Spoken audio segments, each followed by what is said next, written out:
Welcome, folks. Welcome to Walking on the Weene Side, part of It Matters Radio. And today we have an old friend, Jim McNelly, with us. Jim, you may remember, is an expert in community-based composting. He has a company called Renewable Carbon Management, which designs and builds composting facility. And then he now has a new company called Nature Soil of California. Jim, what is Nature Soil of California about? Yeah, well, we've taken the name that I used, the brand name, Nature Soil, that I used back in 1976 when I started my first composting business in Colorado.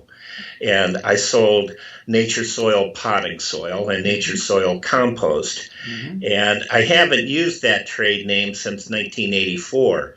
And so I decided to resurrect it as I'm getting back into composting operations for the first time in decades. And we're going to try and own and operate our own facility. And we've chosen to do it in California.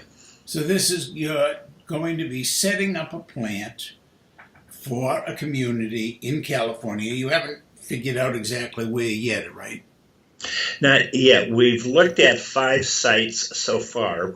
We're focusing mostly on Orange County as their community that's in stress, as are most of the counties of California, because of laws that have been passed, some within the last 6 years, some within the last 6 months, and some going back to 1989, mandating landfill diversion. But if you're going to have a composting system, it has to control air emissions to prevent smog, but also to prevent greenhouse gases. And our technology does that. And we hope to be a major player as a contracting company in California. So let me get this straight. In California, at least, the laws are being passed that say, hey, you can't just keep dumping this stuff in the ground. You have to do something with it. You have to make use and recycle in meaningful ways. One of those meaningful ways, of course, would be to compost, to use the carbon-based kinds of material, compost them, and generate decent fertilizer and soil. But in the process of doing that, another laws are being passed that say, but you can't have all this methane generated. You can't make yuck in the atmosphere. You got to keep the air clean. And that's right in your wheelhouse. In Southern California alone, under what's known as AB Assembly Bill 341, Southern California has to divert 11,000 tons a day of organic material, yard waste, and food waste from the landfills. First phase kicks in 2020, and the second phase kicks in 2025. And statewide, it's probably going to be closer to 20,000 tons a day, 7 days a week, that is currently going to landfills that has to stop. Wow. Well, it's going to make for a lot of unhappy seagulls. That's a fact. But it could do something really good for the environment. Absolutely, yes. So let me ask you, now, you're going to produce this basically compost material, which you call nature soil.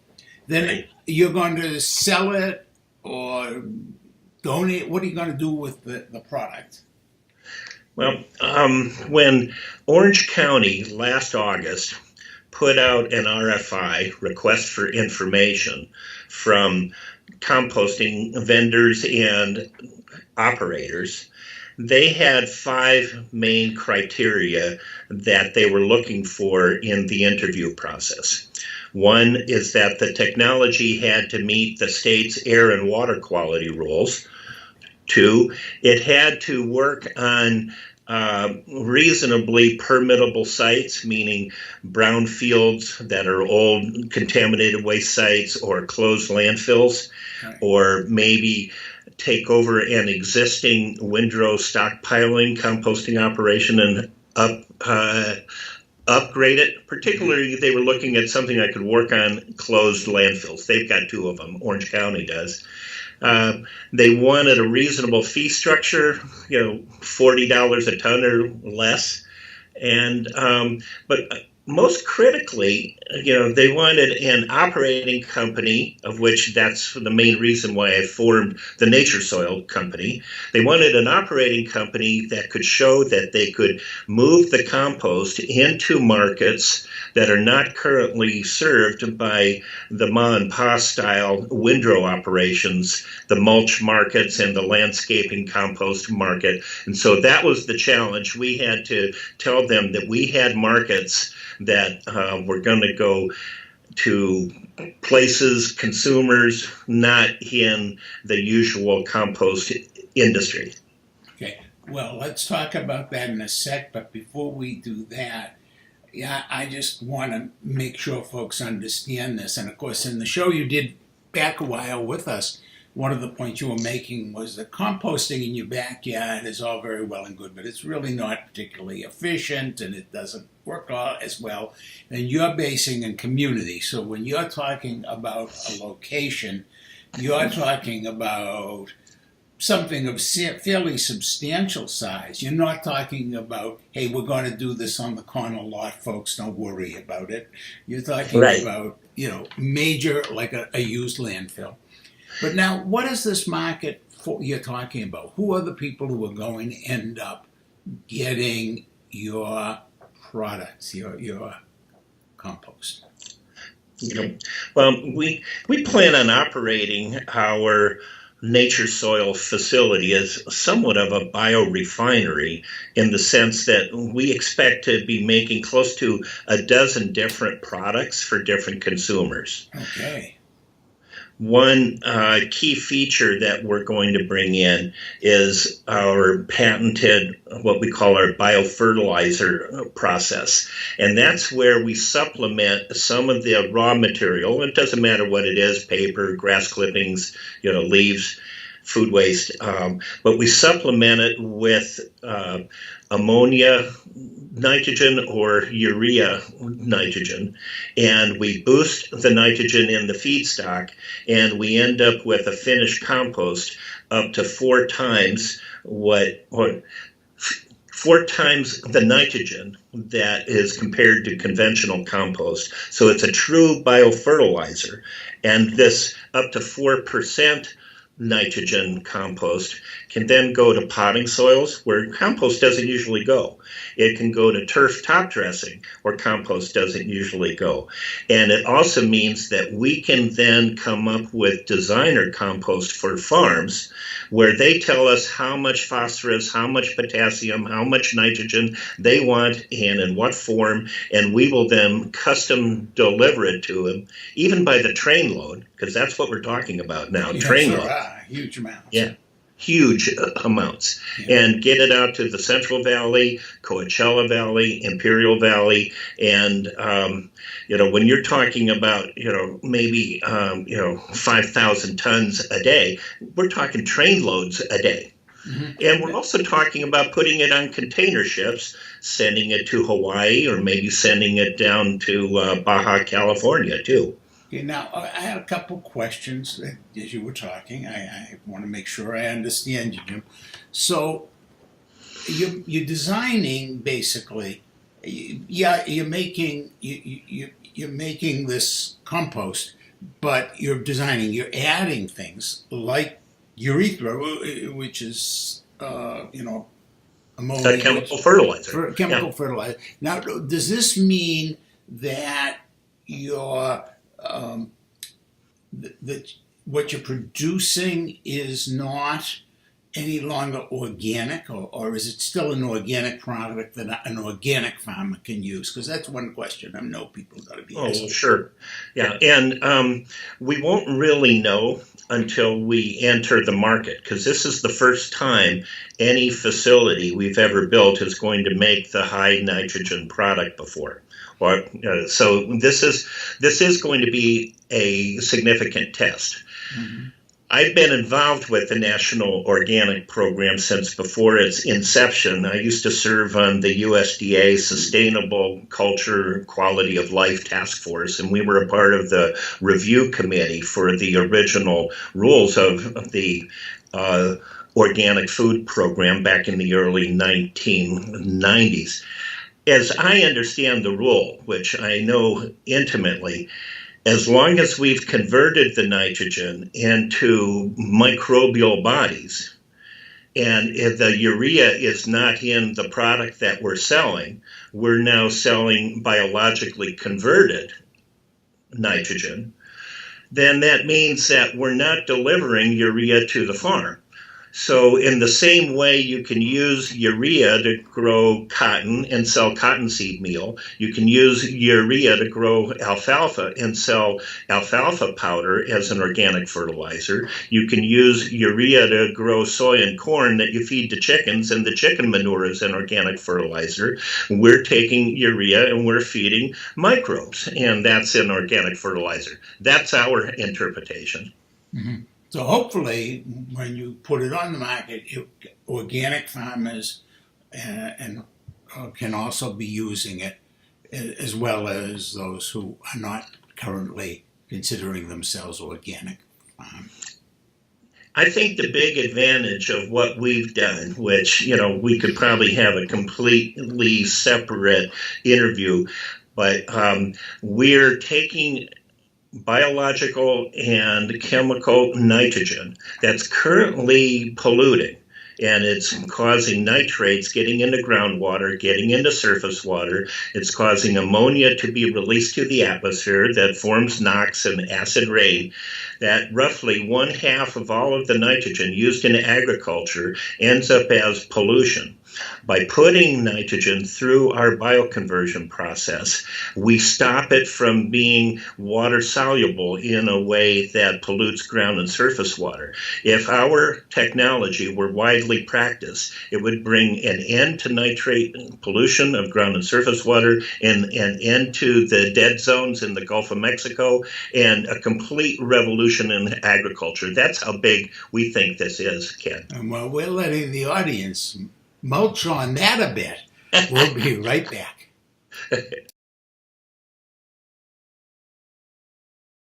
One, two, three.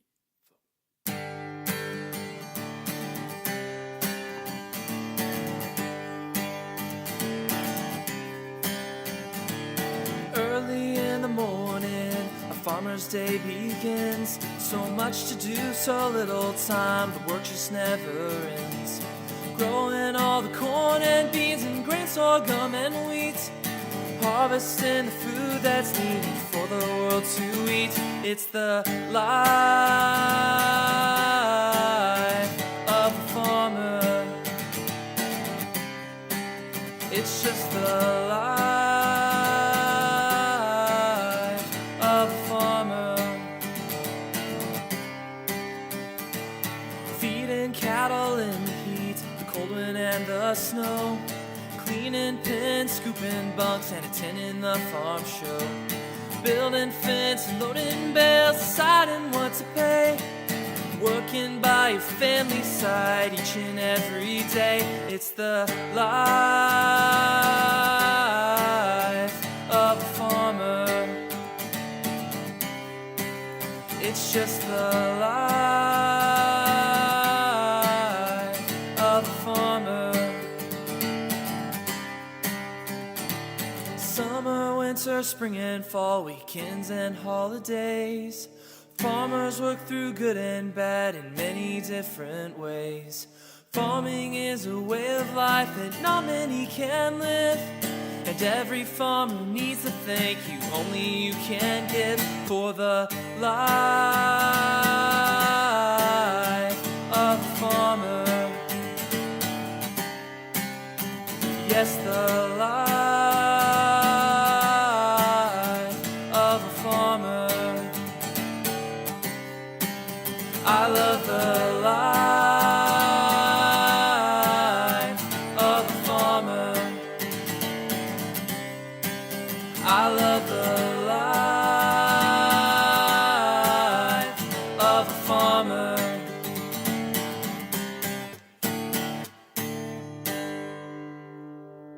Welcome back to Walking on the Weed Side, and I'm talking today with Jim McNelly, and we're talking about some really great stuff about the future of agriculture. Now, you said there were a bunch of products, and we've been talking about basically a fertilizer product. What are some of the other things that you think that your community-based composting program that you're going to be operating under the title? I want to make sure we get this in Nature Soil of California. What are some of the other products that you think will be out there for people? Sure. Well, we're going to have different mulch products like most compost operations do, different types of wood chips and those conventional types of surface mulches to help keep weeds down and be attractive. And then I got into this field when I started raising redworms in 1973, and I became so fascinated with the little buggers that I became one of the world's experts on how to raise them. I've spoken at several international earthworm conferences, and I've had papers published, and I've figured out how to raise redworms on a megaton a day scale. So we're going to have earthworms as a byproduct of our process, and we're going to have vermicompost, earthworm castings as well. And that's going to be a super enhanced ingredient going into planter mixes that we plan on going into indoor farming, container farming, water conserving farming, drip irrigation types of farming. When you get the vermicompost right in the root zone, it's really an amazing product. And so that's going to be a real headliner for us. So this is the offshoot of the worms. Then it gets into you put that in around the roots, and that really facilitates growth of the plants.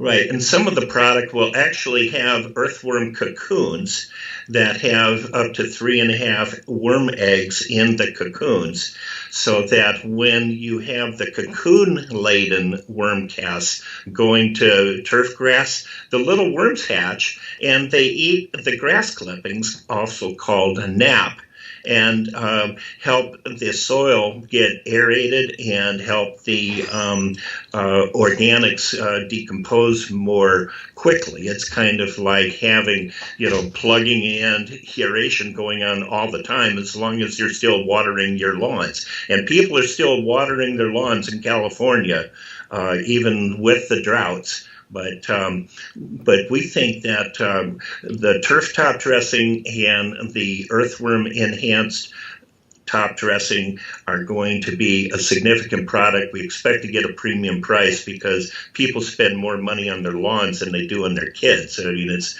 $12 billion a year people spend on turf fertilizers. So now let me make sure. The worms, if they're in the soil, they help everything. They help get rid of the excess, the cuttings and all that. Right. But they also help the air and the water get through, so it makes it more efficient and improves. Yep. They're absolutely wonderful creatures, and it took me a long time to figure out how to raise them commercially, as we had to take the labor factor out of it. I had to figure out how to not have the young worms hatching with the adult worms, so we didn't have overpopulation in the primary worm environment. I had to figure out the temperature control, the depth.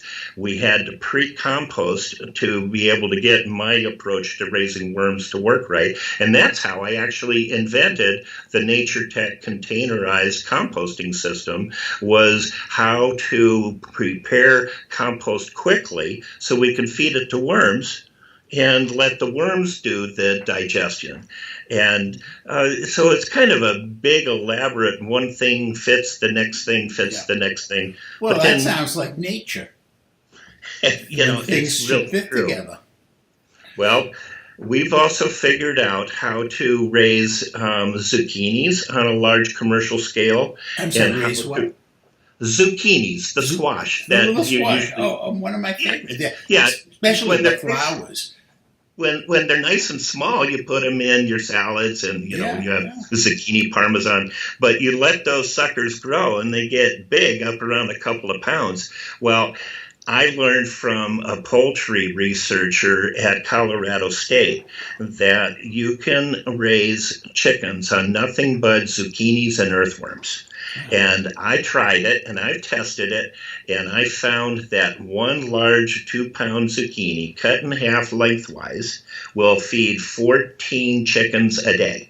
And that's all they need, and a little sprinkling of earthworms for protein.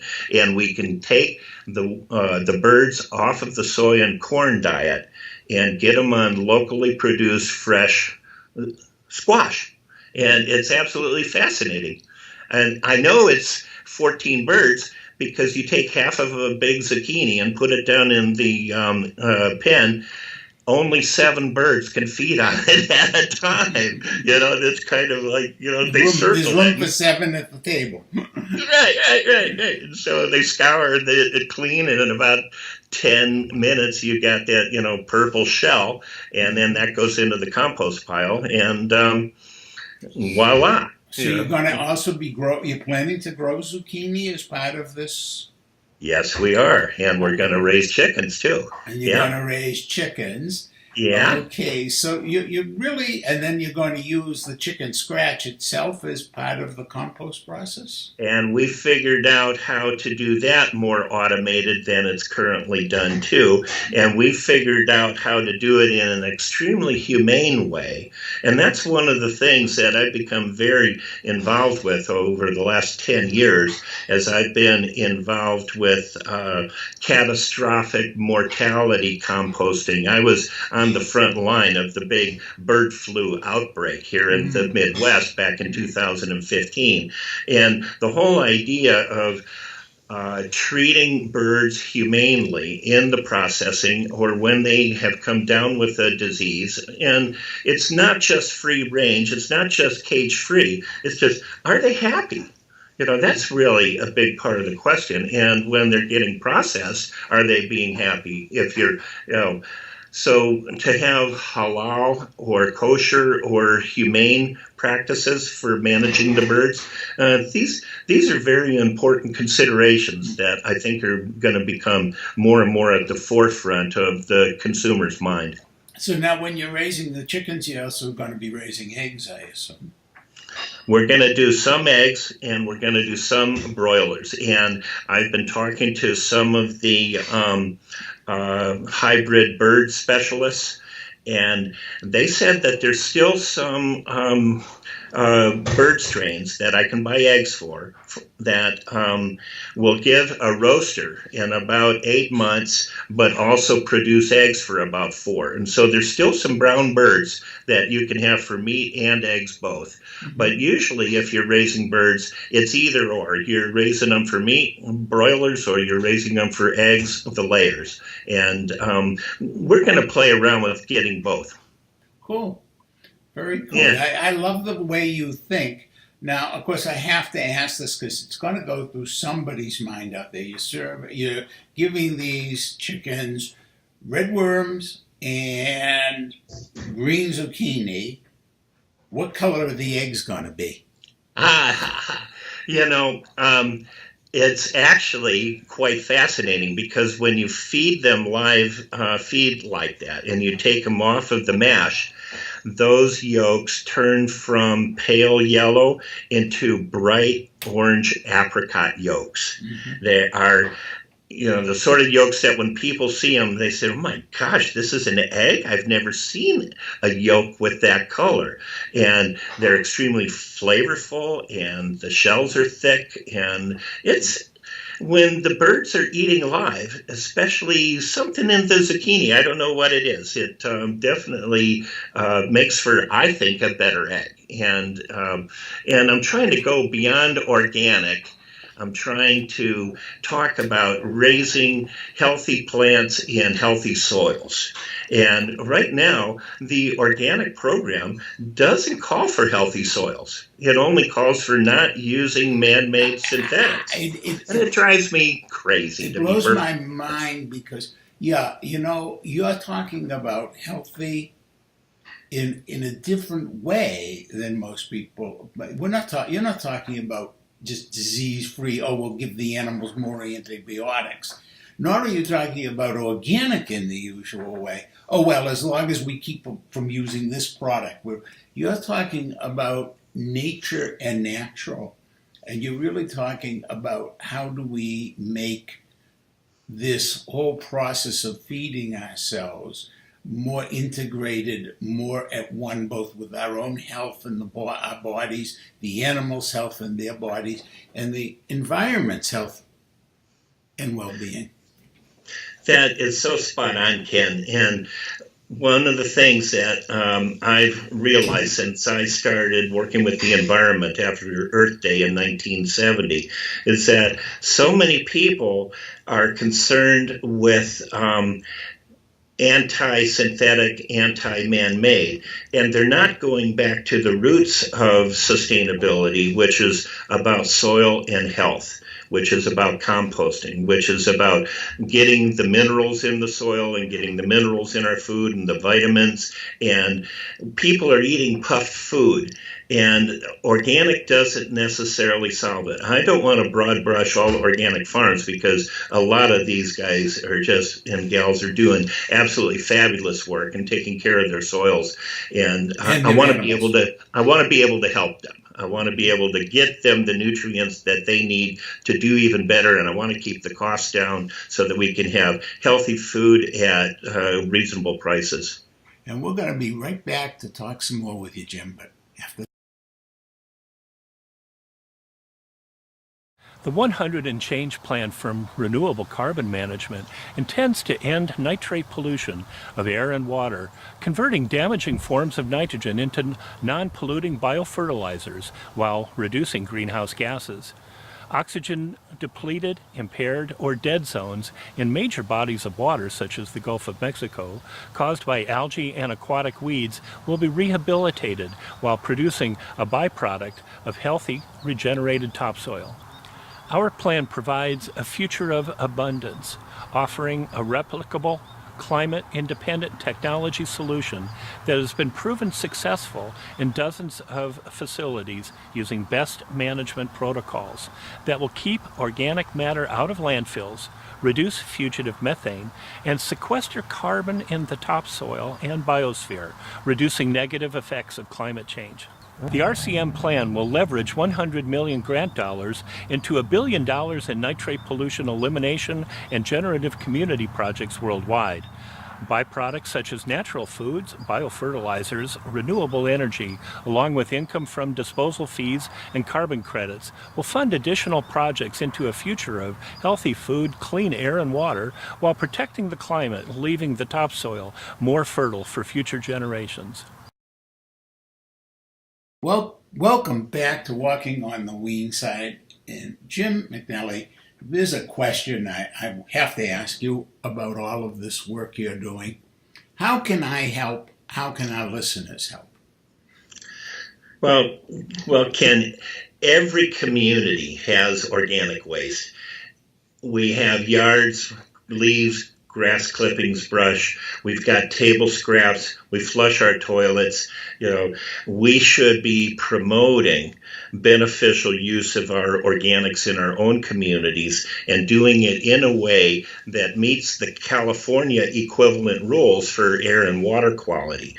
And that's really what we can do. First and foremost is become advocates in our own community. Then to put in a plug for our Nature Soil of California program, we went to crowdfunding, and we did a lot of research, looked at over 20 different crowdfunding sites, and we chose one called WeFunder, WeFunder.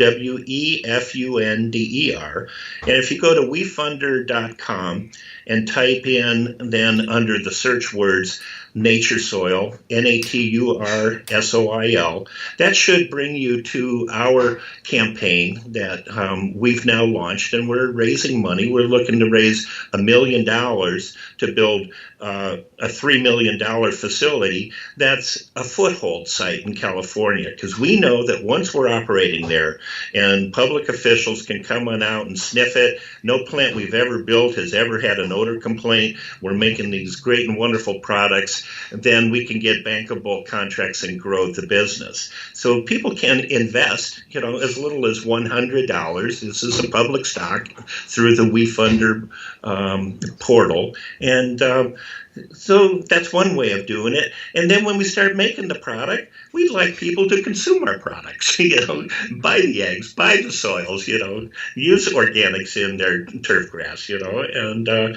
so become producers and consumers both. Well, now, of course, when you are producing and you're ready to sell to people, we're going to have you back on walking on the Weene side. But I just want to make sure we get that connection right. So let's start with WeFunder, WeFunder.com. And right. Then you said, look up Nature Soil. Now, is right. that two separate words, or is it one? No, it's just one. That's the trademark that we've been using. NATURSOIL. Right, no E in the middle. No E there. That's kind of my key thing. Yeah, I wanted to make sure that folks knew that. And then when we contribute $100, are we getting a share of stock in the company? Getting stock. Yeah, they put it into escrow until we meet our threshold, and I think our first threshold is 100,000, and then we've got several more. They had to do their due diligence, and we had to have absolutely impeccable financial statements, and they did background checks, and all of those things.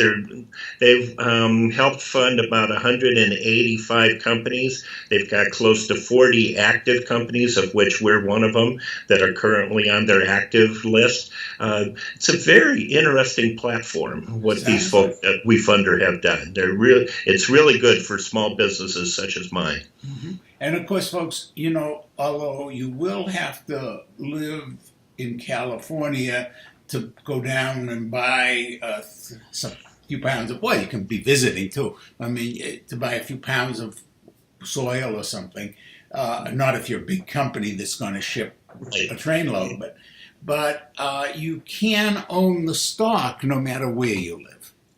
Correct.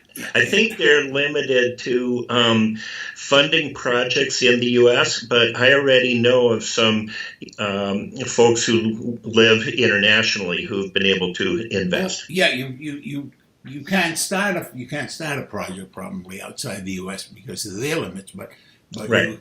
you can buy stock no matter where you live, and don't worry, folks. These crowdfunding sources, they're set up so that no matter what you bank in, whether it's euros or Canadian dollars or pesos or Benjamins here in the States, whatever form it is, they'll take it, they'll convert it, and they'll Bitcoin make sure. Too. They'll put it in escrow until enough is raised, and then that money will go to build the first of what we hope will be many plants owned by Nature Soil of California, and then perhaps Nature Soil of wherever. Of Texas, of Illinois, we could do the same protocol. In fact, the WeFunder folks told me that so many of the projects they fund are like brew pubs or herb growing operations. A lot of them are one of a kinds, are boutiques. Right. And in a sense, one of a kind franchises. They said that our business model is one of the few they thought was replicable, that we could do this again and again and again. Yeah. And so I'd really like to set this up so we could see local ownership, local control of the biofertilizer plant, local control of the food production. I really don't want to build this as a big centralized mega biofertilizer company. I really want to distribute this out. I can't call it a franchise because that's a legal term, but that's probably where it's going. Yeah. That you can't technically call it that, but you see it as separate. You don't have to have Jim McNelly's hands stirring the mulch. Yeah. Now you can come and help turn my piles in my backyard. People want to learn, that's great, But I'm offering also some of the publications that I haven't released yet to investors. My Joy of Composting book on home composting, and also my Sustainable Civilization book. That is my opus that I've been working on for 15 years. That is mostly a collection of essays I've written over the decades and a little bit of historical narrative. So these are premiums you're offering for people who contribute to the... Before they're officially published. Yeah, don't get a PDF copy. Yeah. Oh, cool. So, folks, one of the things I know about Jim, of course, is that he has a group on Facebook. Actually, I think somebody who's in the group originally introduced us. But right, yeah. It's called Generative Futures, and right. I'm a member, obviously, and you can, try and contact that group and become a member, right. And you're going to get some real wisdom there. And Jim shares a lot of insight along with other people. I try occasionally to make a contribution too. And I'm going to suggest that that's one way that you can reach out, beside, of course, sending your money to WeFunder.com. It's not a gift. This is a for-profit corporation, right. And they'll be able to get dividends if and when we make a profit. And people can also come to my Facebook site, renewablecarbon.com, and that's where I post things about composting, about my business. Generative Futures, that's a private group, so just send an invitation request. We want to try and keep it positive, meaning that we're not out there to attack companies or to attack practices. We're really trying to make positive affirmations about a generative, positive future. Yeah, I've noticed that and one of the many things I like about you, Jim, is you're not trying to tell everybody what they're doing wrong. You're trying to tell people what we could possibly be doing better. Well, thanks for saying that, Ken. That sure is how I try and live my life, is affirm the positive whenever I can. Mm-hmm. And folks, I just want to say something about, almost every day, we now live in Tucson, and we get to walk along the river. And every day I wonder at the beauty of nature and the sloppiness of humankind. And whenever I see run into somebody like Jim, who's actually trying to make the world cleaner and better, I just want to reach out and give them a hug. I have never met Jim McNelly in person, only here on the radio show. But he is one of the people that I know who I really, really would love to give a hug. Because to me, he just so typifies what Monica Brinkman and I have in mind when we do It Matters Radio. which is helping the world through bringing attention to things that truly do matter. So, Jim McNelly, thanks so much for walking on the Weene side today. Well, thank you too, Ken, and hope to meet you in person one of these days, and we can share one of those hugs. I just feel it too, and thank you for the hard work you do as well. Welcome to the We Funder campaign for Nature Soil California. In 2011, California passed Assembly Bill 341, mandating 75% solid waste reduction, which equals around 40,000 tons per day of organics that must be diverted from California landfills. California also has strict air and water quality regulations governing composting facilities. The NatureTech composting system exceeds these regulations for air and water quality, which are aimed at reducing greenhouse gases and smog, especially in Southern California. The U.S. Navy facility at Whidbey Island, Washington, and the operation at Sandoval County, New Mexico, have both received composting awards from the Solid Waste Management Association of North America, or SWANA, and the U.S. Composting Council. In addition, the NatureTech system produces a 2% nitrogen-rich compost for potting soil, fertilizer, and soil amendment for growing healthier food.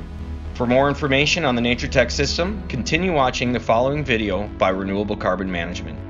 Greetings. It is our pleasure to introduce the NatureTech composting system, manufactured by Renewable Carbon Management, LLC. The NatureTech composting system is designed for ease of operations and maintenance with open source process control and off-the-shelf components. Until recently, when people thought of composting, they thought of only windrows, long outdoor piles. Windrows, however, are known for their problems with leachate, fugitive dust, and odors. An improvement in composting technology is forced aeration, known in the industry as aerated static piles, or ASP. Over the years, the science of composting has matured, leading to a new generation of composting systems using best management practices, or BMPs. BMPs call for not only static pile aeration, but temperature control, leachate capture, and biofiltration. For ASP, the process to further reduce pathogens is 72 continuous hours over 55 C, easier to achieve than windrows that requires 3 weeks or more, 5 turnings, and daily temperature monitoring. For ASP to function properly, you start with a good recipe that provides for aeration, porosity, an optimum carbon to nitrogen ratio, and moisture levels accurate within a few percent, around 60 to 65% water. This scene shows the addition of raw primary wastewater treatment sludge through the white pipe into the mixer. Given the number of facilities closed due to odors and leachate, if you're going to be composting energetic feedstock such as food scraps and wastewater treatment solids, the composting system should be upgraded using the best management practices steps of mix management, forced aeration, temperature control, and biofiltration. Mix management provides quality control and quality assurance that ensures a consistent finished compost product. The NatureTech composting system is an aerated static pile composting process that takes place inside of a container with an aeration floor. Using a conveyor at the discharge chute of the mixer, the homogeneous mix is loaded on top of the aeration floor inside the container. All NatureTech composting containers are now sealed on top and filled via conveyor through a hatch or the doors. The container full of material ready for composting is taken from the mixing station over to the aeration grid. This picture shows a container being moved using a roll-off truck. After the container is lined up and into place, the flexible air lines are connected using quick couplers.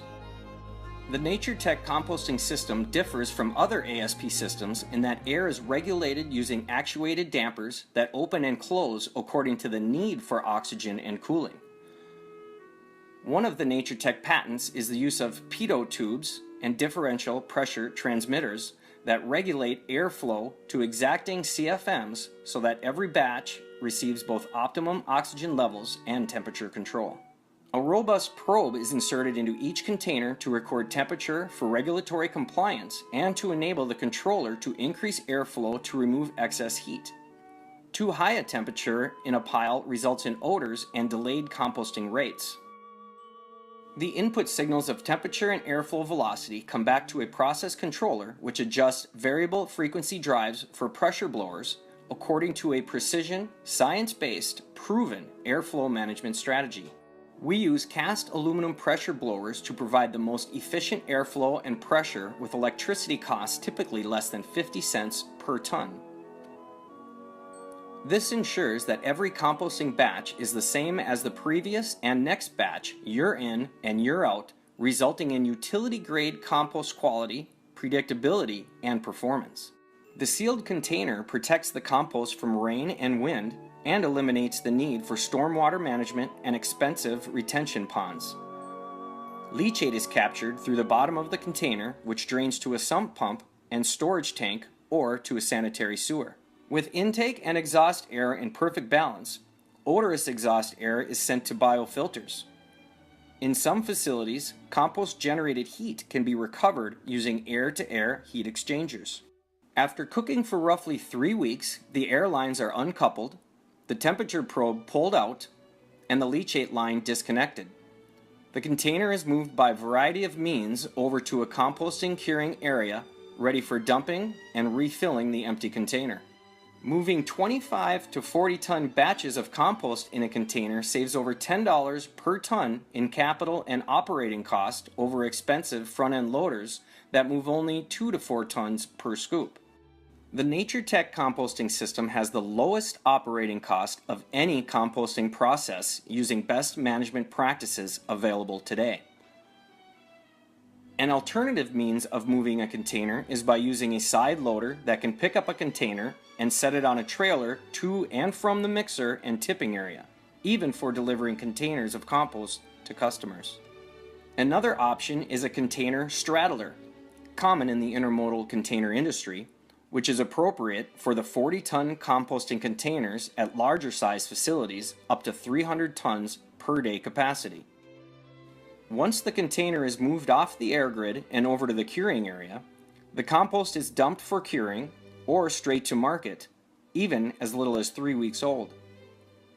The material slides out easily due to the polypropylene aerated floors with a patented hole design that is largely self-cleaning. Over 20 years of experience building containerized composting systems has been incorporated into our newest air floor. Take a look at some of the facilities we have built over the years.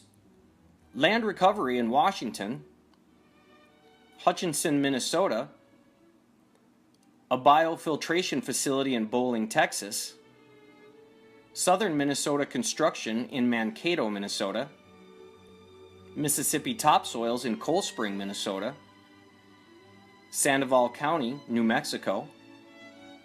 We are especially proud of our award-winning facility at the Whidbey Island Naval Air Station, Oak Harbor, Washington.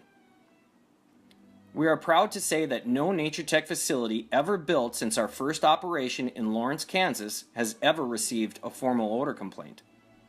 We welcome the opportunity to become a key component of your sustainable community plan as you strive towards zero waste goals and local self-reliance. Feel free to give us a call at 320-253-5076 to learn more about the NatureTech composting system, or visit us at renewablecarbon.com.